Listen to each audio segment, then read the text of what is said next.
história começa quando eu tinha 15 anos. Nessa idade eu estava à flor da pele. Tudo girava em torno de mim. Eu era aquela menina alegre, feliz, que sorria alto, que estava sempre bem. E eu, com 15 anos, estava na parte da tarde.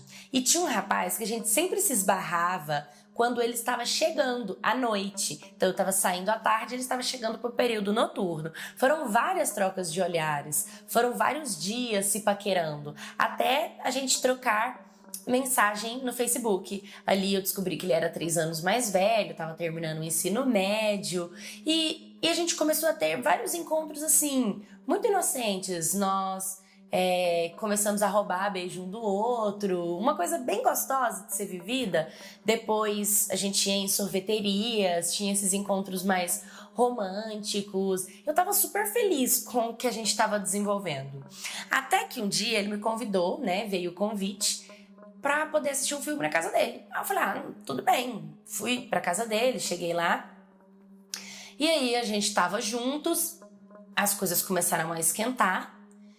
E eu comecei a me sentir um pouco invadida, porque eu não queria partir para aquele ponto. Eu não sabia que o convite para assistir o filme automaticamente era para fazer alguma coisa. Para mim, assistir um filme era assistir um filme. E começou a vir meio que forçando a barra de vamos.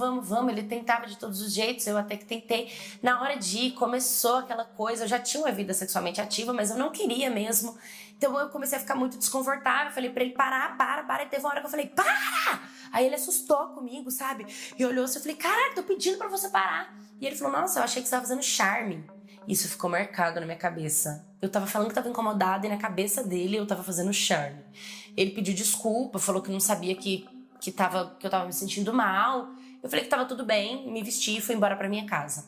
Ele continuou insistindo, mandando mensagem de vez em quando, mas depois, com o tempo, eu comecei a ouvir outras garotas na minha escola. Tinha um grupinho de meninas que elas estavam falando dele. E eu me aproximei, me fazendo inocente, e descobri que a mesma coisa que ele fazia comigo, de tipo, trocar olhares, adicionar nas redes sociais, ficar chamando pra encontros inocentes e depois chamar pra casa dele e quase que forçar uma relação, era um padrão que ele tinha. E eu fiquei com muita raiva dele, sabe? Fiquei com a raiva dele e decidi que eu ia me vingar. E quando ele me mandava mensagens, eu respondia as mensagens dele. E aí eu fui alimentando. Só que eu só ia alimentando, porque no fundo eu não ia encontrar com ele. Então, e aí toda vez que ele queria me ver ou me encontrar, eu sempre corria, eu fugia, eu deixava ele no vácuo, desaparecia e deixava ele lá, sabe? Até que com o tempo, eu decidi que, ia começar a me relacionar com outra pessoa pra me vingar mais ainda dele, porque ele continuava vindo atrás de mim, falando que queria me conhecer e tal, que tinha gostado, e eu sabia que ele falava isso pra todas, pelo que eu entendi ali pela boca das outras, né? E aí eu conheci um cara, foi de uma forma muito aleatória, tá? Sabe grupo de WhatsApp que entra aquele bando de pessoas?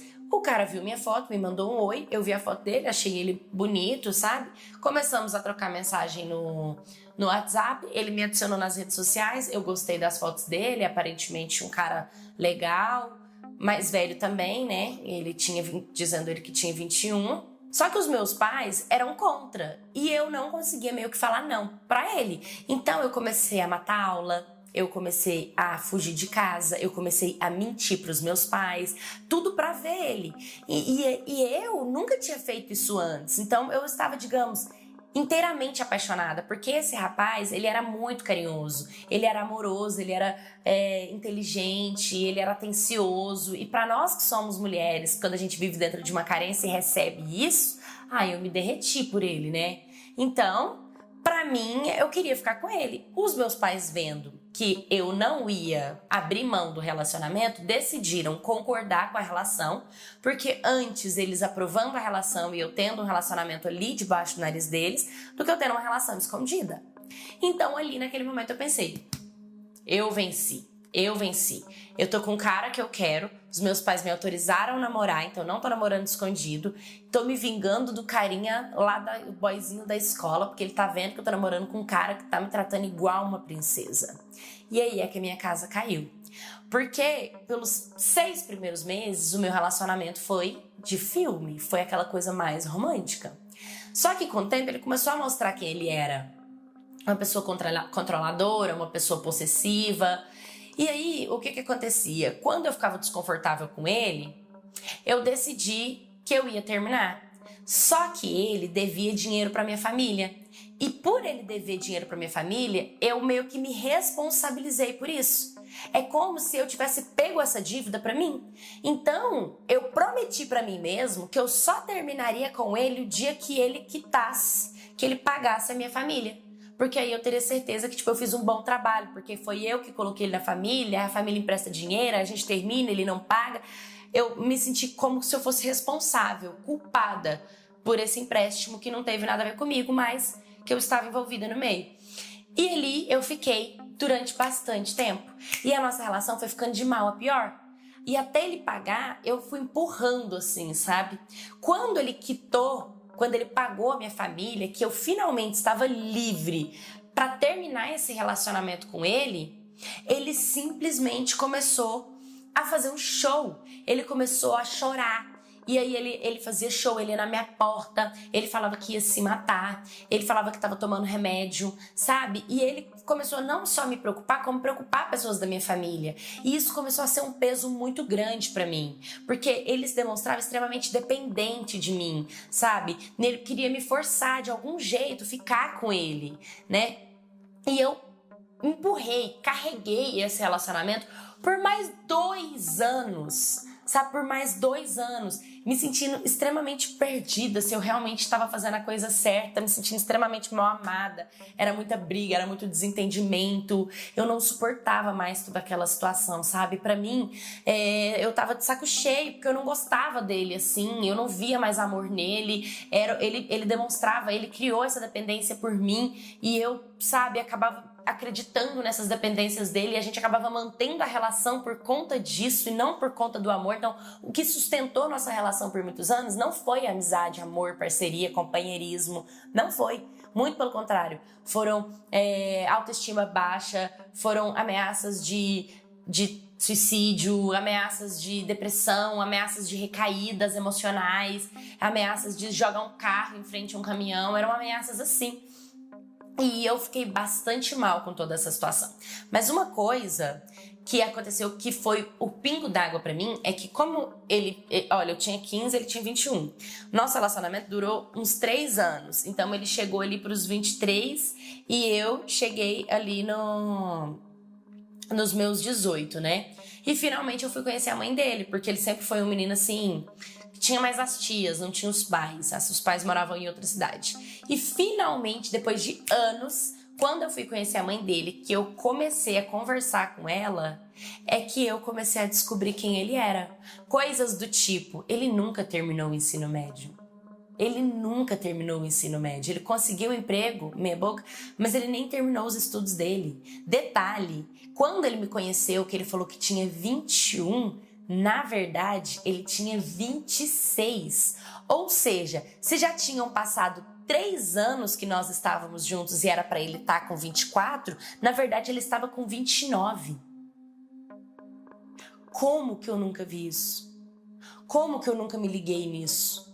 Como que eu fiquei dentro dessa relação e comecei a me sentir mal pra caramba. E ali foi a gota d'água pra mim, sabe? Que eu vi como ele tratava os pais, que eu vi que na verdade ele nunca sonhou em construir nada, inclusive nunca teve interesse em estudar na vida, que ele tava mentindo pra mim. E detalhe, na cidade dos pais deles, tiveram conversas e fofocas que ele se relacionava com bastante garotas mais novas, inclusive quando uns aninhos atrás, que ele já tinha 20 e poucos, ele se envolveu com uma menina de 12 anos, que foi um dos motivos dele ter saído da cidade dos pais para mudar para minha cidade, porque lá a galera queria pegar ele. Vocês não estão entendendo? Gente, de contar eu arrepio. Eu fiquei tão mal, porque eu me senti tão enganada, sabe? Um relacionamento que eu comecei na intenção de me vingar de um carinha da escola se tornou um peso pra mim, sabe? E ele foi a gota d'água, eu terminei meu relacionamento com ele, falei que não queria nada, eu fiquei abismada, eu fiquei enojada com ele, sabe? Eu fiquei com ranço da cara dele, com ranço dele, com como que eu me meti numa relação com um cara como esse, como eu me permiti ser enganada, que ele era um ator mesmo, porque como que ele conseguiu sustentar uma máscara por tanto tempo, sabe? Só que, quando eu terminei com ele, as coisas começaram a ser muito pior. Porque ele começou a me seguir nos lugares. Eu olhava pra trás, ele tava atrás de mim. Ele tava parado numa esquina, me vigiando, em cima da moto, sabe? Ele sempre tava atrás de mim e ele sempre me ameaçava. Ele falava pra eu tomar cuidado, pra eu não andar sozinha, que ele não queria me ver na rua. E isso começou a dar gatilhos em mim tão fortes que pra eu sair sozinha demorou muitos anos. Pra vocês terem ideia, até hoje, quando eu ainda tô andando na rua, que eu escuto um barulho de uma moto vindo atrás de mim, o meu coração acelera, eu dou aquela, como se ele tivesse ainda atrás de mim, como se ele ainda me perseguisse, como se ele ainda me ameaçasse. Foi muito difícil eu conseguir, por fim, acabar, encerrar, sabe, todo esse ciclo. Pra vocês terem uma ideia, até hoje esse cara me manda mensagem, ele cria fakes, ele cria contas, ele bebe, ele pega o telefone de gente estranha e liga, não só pra mim, como pra minha mãe, pra outras pessoas. Então, assim, graças a Deus, eu consegui me livrar desse relacionamento, graças a Deus eu consegui sair, graças a Deus eu estou bem, apesar de ter desenvolvido quase que uma síndrome do pânico, porque eu comecei a ter pânico na rua, a não querer sair, a ter medo de rua, de pessoas, de ser vista, de postar alguma coisa na rede social. Isso fez um mal pro meu psicológico de um nível muito grande. Então, o que eu quero dizer pra vocês é que adolescente não namora gente adulta. Quando os pais falam pra gente, essa pessoa é mais velha pra você, você faz isso porque eu falo por mim. A gente namora um cara mais velho na intenção de se sentir mais velha também. A gente não é mais velha, a gente não é maduro o suficiente, a gente tá em formação ainda e tá tudo bem a gente viver as nossas próprias fases. Isso de você querer antecipar a sua juventude, a sua adolescência, pode te colocar num lugar de muito problema. Então eu falo para os jovens para tomarem esse cuidado, porque exatamente me relacionando com um homem mais velho, na intenção de me vingar de um garoto da escola, eu coloquei o meu emocional e o meu psicológico à risca a ponto de quase perder a minha sanidade mental.